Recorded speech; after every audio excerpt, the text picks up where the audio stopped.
I'm Cliff Goldman. I'm a speech pathologist. I got into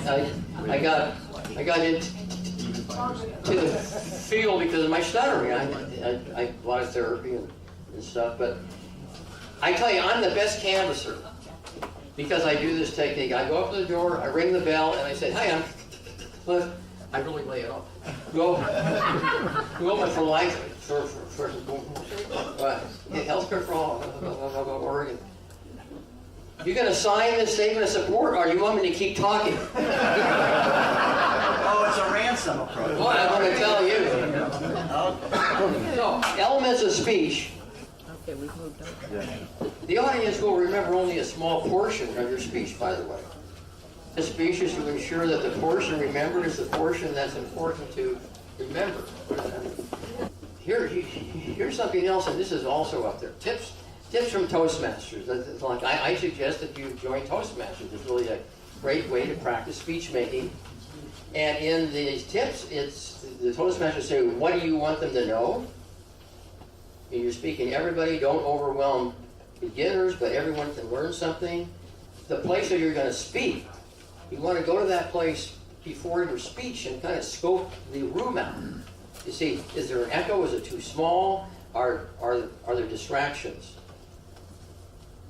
And be disciplined. Don't go over time. And another element of the speech is how do you get to the future? What do people want to know what's coming? And then you practice in front of each other, you time yourself and so forth. And the advantage of going to a Toastmasters meeting is that you can do this weekly and you get used to coming up with an idea, having an opening, a body, and a close, and you can find this thing online. Coming up with a speech can be a daunting task. And you have all this information, and you want to go and you want to convey this information to an audience, and it can be hard to do, but we provided a basic speech for you.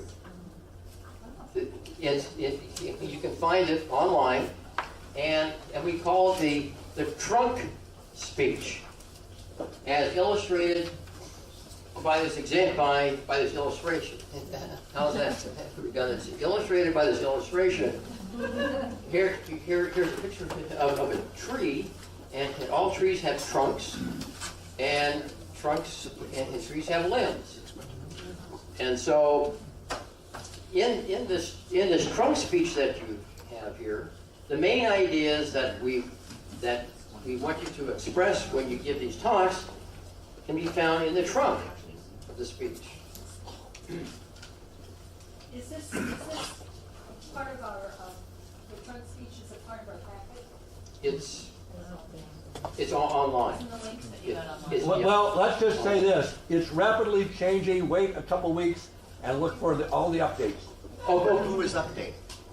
I'm working with Mike Huntington, Young, with Cliff, and Okay, the webmaster over here. And so the concept is that the basic facts that you need in the speech is in the trunk to get us what? Better care for more people for less cost. Now, the guy that wrote this trunk speech is a friend of mine, Larry Stewart, a former communications professor at Portland State, you may know.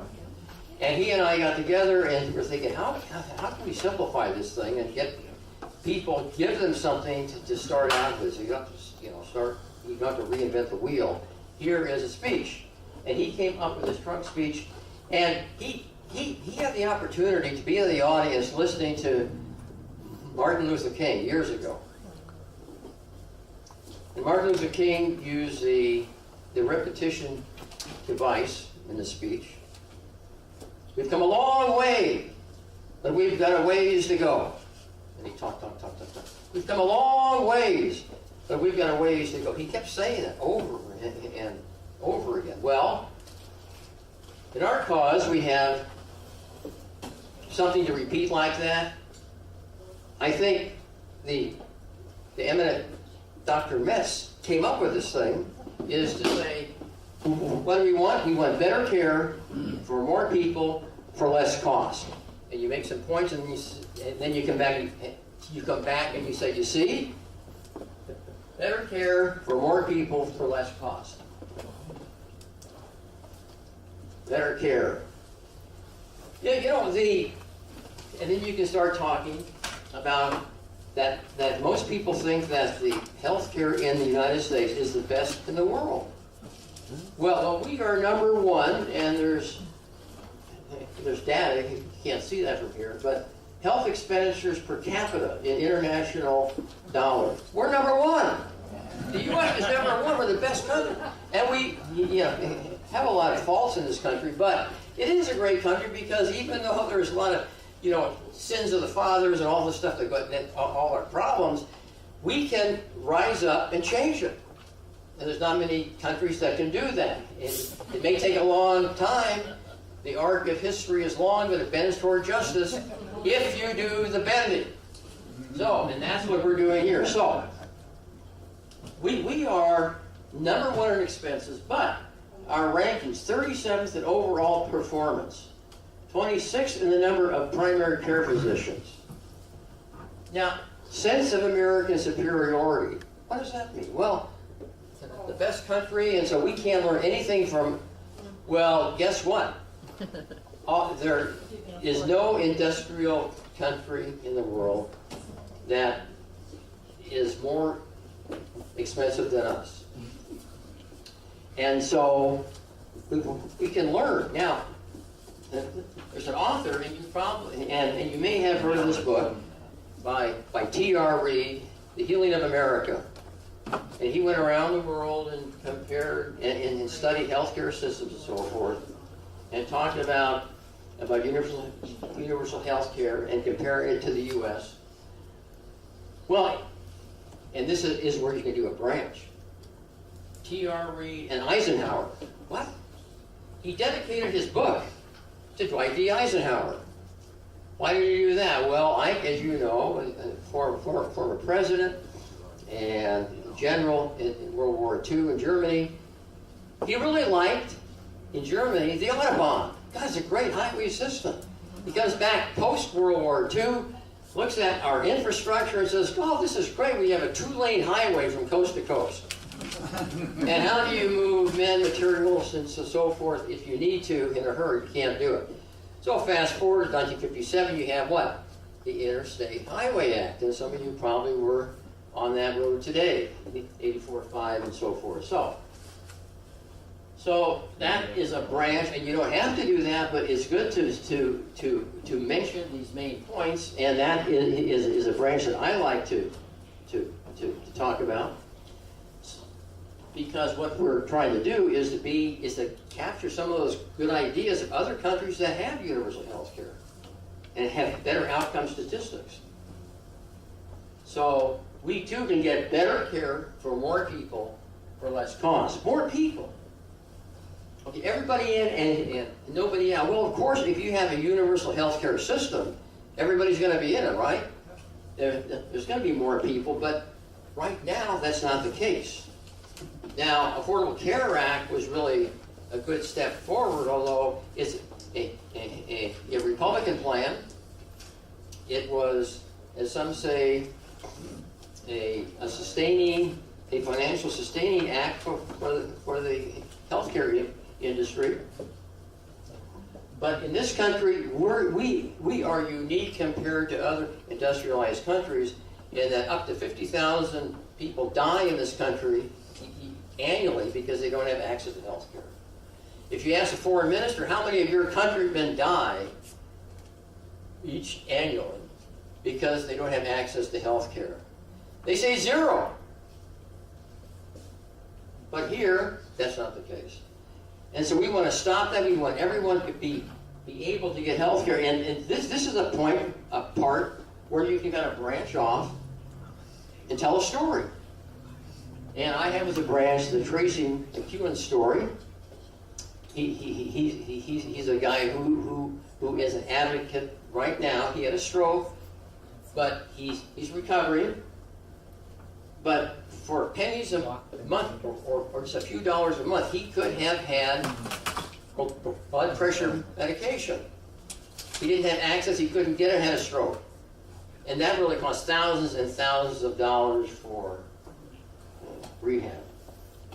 And so that's a branch that you can do. and you can talk about yourself. I'm a Medicare age. The last annual checkup I had a little lump here, and make a long story short, it turned out to be cancerous, but it was just limited to that area, and I had radiation therapy, and it's gone. That's terrific. What if I didn't have the coverage? Oh, it's okay. Until it would be too late. And so and so you can tell those stories. France has a Vita card. It's like a little credit card, and you take it to the doctor's office. It has all your history on it. So there's not a lot of duplication and checking and all this stuff. All your history is right there. Better care for more people for less cost.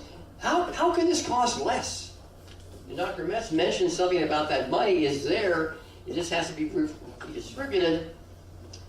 And talk about efficiency, okay? Medicare has 3% overhead costs. Private insurance is 17%. And so they say, and so people say that the government can't do anything right. Oh, yes, they can.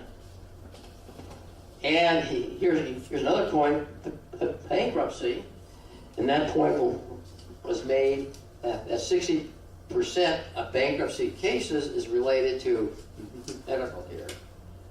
And this is a point where you can maybe branch off and talk about another writer, Wendell Potter, who was a Cigna PR chair, and he couldn't take it anymore. He went to a free clinic. His conscience got a hold of him. He went down to Tennessee to this free clinic to refute the need for it.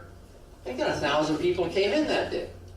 And he says, oh my God, there really is a need for this. And he quit his job. He became a whistleblower. And Deadly Spin is a classic book for healthcare. An insurance company insider speaks out on how corporate PR is killing healthcare and deceiving Americans. And Wendell Potter says if you didn't have the profit motive, if you didn't have private health insurance, but if it was publicly funded, you could save $300 to $400 billion a year, and that would pay for everybody's health care. Now, everybody, and this was touched on before, everyone doesn't believe that health care is a human right.